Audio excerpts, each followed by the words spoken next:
So, do you want to know the real reason why you're concerned and worried about retirement instead of seeing it with confidence and clarity? There's multiple reasons for sure, but I'll give you the biggest one that we see continuously. See, the real reason why you're unable to retire or approach retirement with confidence and certainty is not the market. Think back to 2021.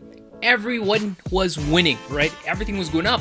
But instead of having more confidence, you probably walk around feeling like the music can stop at any time. So it's not the market, it's not inflation, it's not interest rate, it's not the parties in power. It doesn't matter if it's red, blue, or green. Come closer for the real reason. It's because you do not have a clear idea of what you want retirement to look like. Therefore, you are unable to solve and design for it. So you know what ends up happening? You end up copying surface level examples of what you think retirement should be. See, you know the all too common pictures of people walking by the beach, the cruises, the vacationing, those are all fantastic, but those are small moments. They're small moments in any 30-year retirement period. As important as those moments are, they're nice milestones, but that's not how you're going to live day to day to day to day. You're probably excited to retire so that you can leave the proverbial rat race, right? The problem is you could end up just playing somebody else's game anyway. What makes it worse is that you could easily and falsely believe that all it takes to retire successfully is having lots of money. See, what we do instead is we talk about your values, which is not the same as goals, by the way. It's getting really clear about what you really value. See, a goal is a specific action item or an outcome that requires resources. Resources being your time, money, attention, any form of capital. That's what a goal is to us. If it requires money, and if it requires time, requires attention, you need to plan for it. But your values, what you care about deep inside and what you see yourself to be, what you identify yourself to be, that's different. And that's sometimes in conflict, your goals and your values. I'll give you an example. We hear clients say all the time that they want to spend their retirement building a bank of lifelong memories with their families so that they could spend more time with them. I want to spend retirement with my family and give them as much of my time as possible. So the values that we're hearing, if we're hearing them correctly, is family and time. Those are not goals. The things that you do around that to fulfill those values, those are the goals. One goal that we hear in conflict, though, for example, would be having a paid off home. That sounds confusing. See, I want to clarify that. We have clients saying, I want to make sure that I don't have to tap into equity in my property, and I want it paid off and enjoy being debt free so that I can leave the house as an inheritance. Surface level, that looks like it lines up, right? Family, time, paid off home equals giving more for the family later on. Surface level, that looks like it lines up, but it doesn't. And I'll explain further. But reason number one in our eyes is you don't know what a successful retirement looks like. So you could mistake your values and goals and you don't have it fully dialed in, and what you're acting on could actually be in conflict with what really matters to you. So for us, or any planner that focuses on retirement, we really need to understand you. And you have to do the same thing. You really need to spend some time digging deeper and understanding your values first. We have to take time to get to know you, understand you, and what your ideal retirement looks like so that we can call you out when you're being incongruent. See, if you tell us and we know that time with your spouse is important to you, and all of a sudden, wife is retired, but you're thinking about spending another year or two working just so that you can have a nicer car or an RV, we'll have to call you out on your shit. Let's be honest there, right? See, without a clear reason for why you're doing the things that you do, you'll be off base. Almost certainly, you'll be off base. You can say that you don't want to leave an inheritance for your kids and you'd rather enjoy the things that you have now with them, yet you're locking up half of your wealth or more in real estate. Just going back to that last example. How often do you hear your friends talking about not leaving anything for the kids or not planning on it? Yet what they're acting on is the opposite.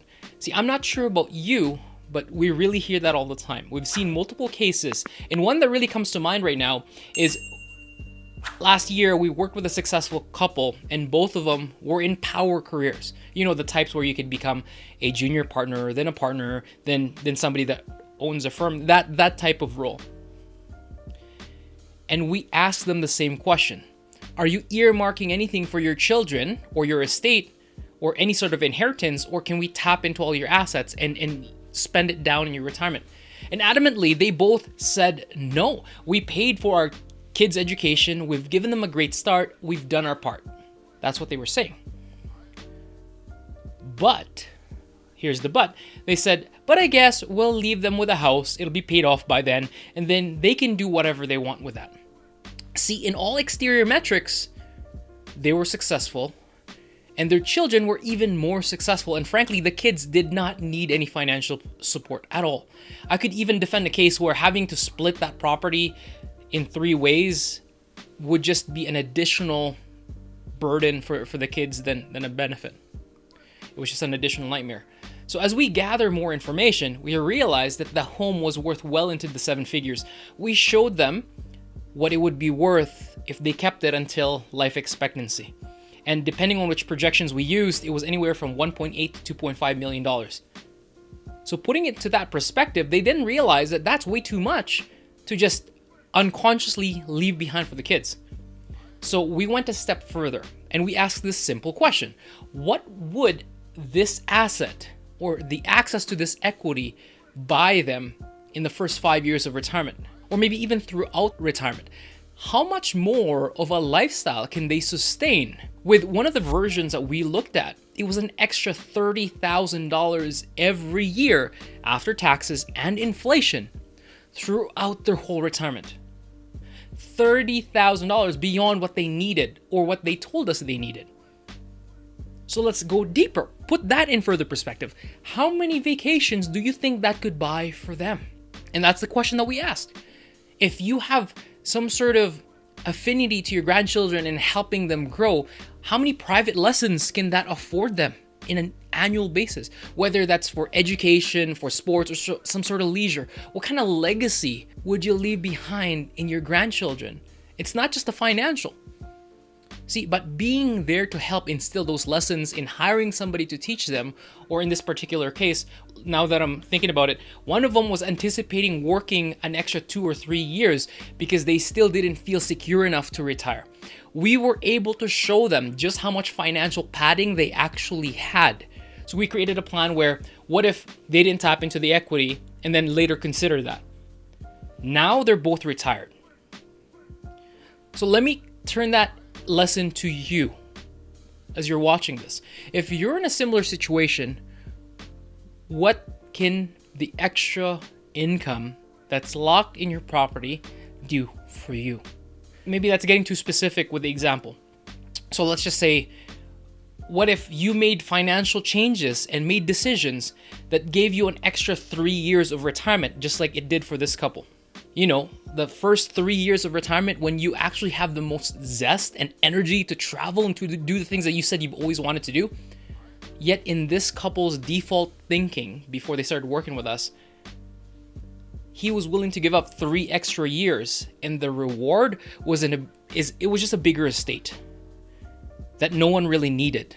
That trade-off unconsciously was not worth it, and they were doing it.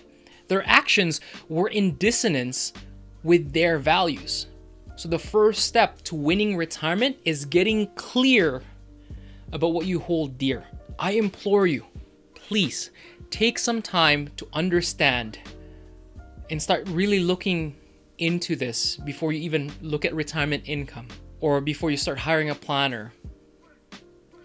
Because when you talk to a financial planner, at least one that focuses on retirement, or you know what, anyone that really wants to give proper advice, before they start talking strategy or rates of returns or taxes or account size, they first need to understand what winning looks like to you, so that we can learn how to score and play the game, so then we can win. It's crucial to have a clear understanding of your values and your goals when you're planning for retirement, because we have to align your actions with your values, and that ensures that you make the most out of your retirement years rather than wasting time and resources on things that you really actually don't care about and truly don't matter to you in the long run. By doing so, you'll be able to approach retirement with confidence and certainty, knowing that you have a well thought out plan that aligns with your core values and goals. That's the end of my TED Talk. I know that was a little bit different. Comment, like, share, subscribe. It really helps the channel grow. Until next time, I'll be back with my regular educational, less rant style video, I promise. I just needed to bring this out there because I've had this conversation again and again in the last few weeks. I hope this was eye-opening. Cheers. Thank you. Remember, helping me by just liking this video gets this information across to more people. So thank you.